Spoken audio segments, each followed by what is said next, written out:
आखिर माता सीता को श्राप किसने दिया था, जानिए पूरी सच्चाई। आप सभी ने भगवान राम और सीता के कई कहानियां सुनी और पढ़ी होगी, लेकिन एक कहानी ऐसी भी है जिसे आप लोग कम ही जानते होंगे।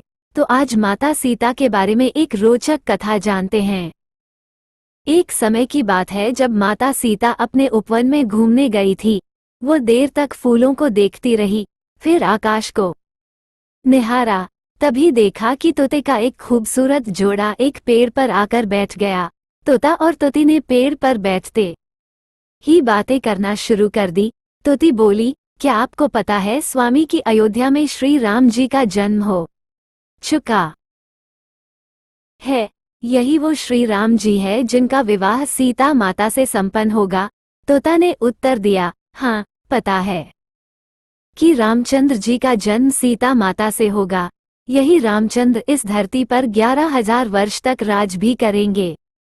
सीता जी के पिता राजा जनक स्वयंवर रचाएंगे। इस स्वयंवर में खूब सारे राजा महाराजा दूर दूर से आएंगे। वह सभी राजा जनक द्वारा रखे गए धनुष को तोड़ने में असमर्थ होंगे। फिर दशरथ के पुत्र श्री राम उस धनुष को तोड़ेंगे और सीता जी उनको वरमाला पहना देगी। सीता जी उनकी बातों को ध्यानपूर्वक सुन रही थी।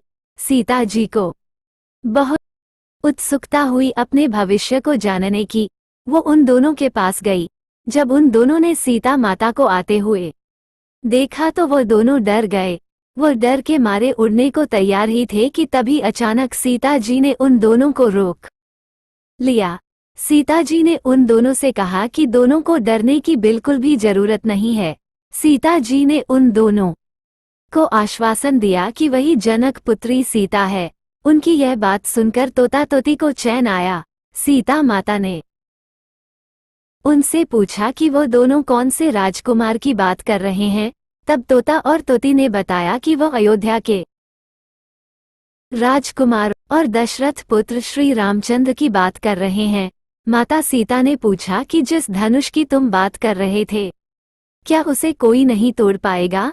तो इस पर तोते ने कहा कि वो धनुष केवल रामचंद्र जी ही तोड़ पाएंगे। इसके बाद सीता माता ने पूछा कि उन दोनों को इतनी गहरी बात किसने बताई। तो तोता और तोती ने कहा कि उन दोनों को ये कथा महर्षि वाल्मीकि ने सुनाई।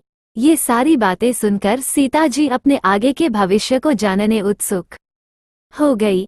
सीता जी ने उन दोनों से कहा कि वह दोनों उनके महल में ही रहकर उनके भविष्य के बारे में बताएं।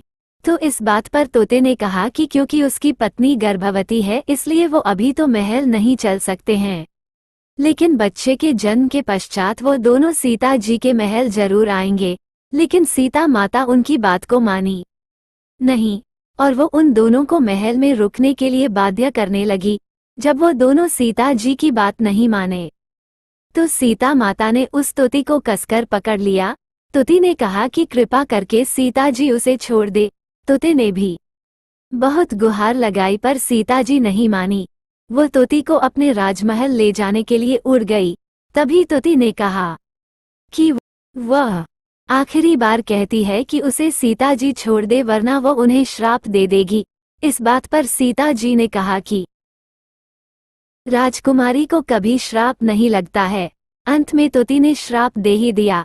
तोती बोली कि जैसे आज एक गर्भवती को अपने पति से अलग रहने के लिए बोला जा रहा है, ठीक वैसे ही सीता जी को भी अपनी गर्भावस्था में अपने पति से अलग रहना पड़ेगा। श्राप देने के तुरंत ही बाद में उस तोती ने दम तोड़ दिया। तोते को अपनी पत्नी का बिछुड़न सहन नहीं हुआ।